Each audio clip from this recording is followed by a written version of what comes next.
عمران خان ویلي دي چې ما خپله فیصله د الله پاک عدالت کې پیش کا. بل طرف ته د 24 نومبر احتجاج دپاره عمران خان نوجوان نسل ته یو ډیر اهم پیغام جاری کړی دی. توشاخانه 2 کیس کې د عمران خان او د بشرا بیبي د ضمانت درخواستونه عدالت خارج کړي دي. عمران خان ویلي دي چې زه په خپل قوم باندې مکمل اعتماد کوم، زه په خپل قوم باندې مکمل باور لرم. د پی ټی آی سټوډنټس فیډریشن دپاره کپتان څه پیغام جاری کړی باغې باندې هم په دې ویډیو کې خبره کوو. د کراچۍ او د کویټي عوام دپاره عمران خان هدایت جاری کړی دي چې تاسو د اسلام آباد اجلاس کې شرکت مه کوئ. په څه وجه باندې عمران خان ایله ویلي چې تاسو د اسلام آباد اجلاس نه مه راځئ، په هغې باندې هم تفصیلا خبره کوو. تر اوسه پی ټی آی د 24 نومبر احتجاج دپاره څه تیاری کړې ده، د هغې حوالې سره هم څه اهم اپډیټس دي، نو دا ټول تفصیلات در سره په دې ویډیو کې شریک کوم. ویډیو خپله هم مکمل وګورئ او مخکې ملګرو سره ضرور شریکه کړئ. لومبې په عمران خان باندې خبره کوو. کپتان ویلي دي چې ما خپله مقدمه د الله پاک عدالت کې پیش کړه. سلمان اکرم راجا چې د عمران خان وکیل دی، هغه عمران خان سره ملاقات کړی دی. ملاقات نه پس سلمان اکرم راجا ویلي دي چې کپتان وای ما خپله مقدمه د الله پاک عدالت کې پیش کړې ده او ما ته یقین دی چې د پاکستان عوام ته به الله پاک ضرور دا توفیق ورکوي چې په ملک کې کم ظلم کیږي او ملک چې کم عوام دی دغه حق دغه ډاکوان خوري، نو دغه عوامو ته به الله پاک ضرور یو نه یو ورځ توفیق ورکوي او هغوی به د دې ظلم خلاف ضرور روزي سړکونو ته احتجاجونو ته. بل طرف ته په توشاخانه 2 کیس کې ډېره غټه فیصله مخې له راغلې ده. د عمران خان او د بشرا بیبي په توشاخانه 2 کیس کې درخواستونه عدالت خارج کړي دي او راتلونکي سماعت په 18 نومبر باندې کیږي او دا هم ایکسپیکټډ ده چې په 18 نومبر کې دی شي په عمران خان باندې او په بشرا بیبي باندې په دې کیس کې فرد جرم هم عاید شي.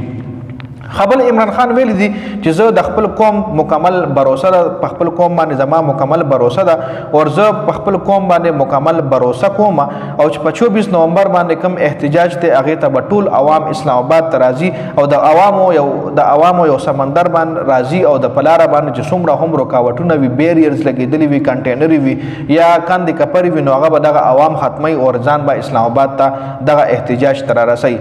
عمران خان نوجوان دپاره، نوجوان نسل دپاره او سپیشل طلبا دپاره دا پیغام جاری کړی دی. یو خصوصي پیغام دی چې ملک کې چې کوم مطلب مارشل لا شروع شوی دا او عدلیه هم کنټرول کړل شو، د حکومت لاسو ته راغه. نو نوجوانانو ته زما دا پیغام دی چې په 24 نومبر تاسو ضرور روزئ او تاسو په 24 نومبر باندې ځکه ضرور روزئ چې تاسو لپاره په ملک کې هیڅ قسم ریلیف نشته. نوجوان نسل ټول بهر ملکونو ته روان دي او یو کم لکه مطلب کم سړی او بهر ملکونو ته ځي د چا په وس کې نه وي. په ملک کې د نوجوان نسل دپاره هیڅ قسم ریلیف نشته دی. نو نوجوان نسل دې ضرور خپل احتجاج ریکارډ کی او ضرور د خپل حقوق دپاره دروځي. او سټوډنټ فیډریشن ته هم عمران خان ویلي دي چې تاسو خپل کالجونو او یونیورسټو کې کمپین وچلوئ او زیات نه زیات خلک د دغه 24 نومبر احتجاج دپاره ریډي کوي، تیار کوي چې 24 نومبر احتجاج دپاره میکسیمم خلک دې کې شرکت وکړي. بل عمران خان د کویټي او کراچي عوامو ته کارکنانو ته ویلي دي چې تاسو د اسلام آباد احتجاج کې شرکت مه کوئ ځکه تاسو به ډېر لرې ځای نه راځئ او تاسو په لاره کې ډېر زیات تکلیف وي.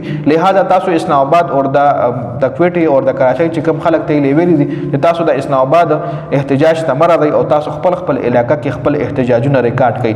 بل پی ټی آی سره چې څومره هم مطلب څومره هم احتجاج د 24 نومبر د هغې دپاره پی ټی آی کوم حده پورې تیاري کړې ده، نو دا وخت پی ټی آی ټول تنظیمونه او عوام چې کوم دي ټول تنظیمونه را یونایټډ شوي دي او عوام موبلایز کوي چې تاسو په 24 نومبر باندې عوام ریډي کوي چې تاسو په 24 نومبر باندې په دغه احتجاج کې ضرور شرکت کوئ ځکه دا د پی ټی آی ټول نه ګرینډ احتجاج به وي. د نور دا اپډیټس که مخکې راځي انشاءالله شریکوم به در سره په دې ویډیو کې دا اپډیټس د ویډیو کتلو زیاته مننه. والسلام.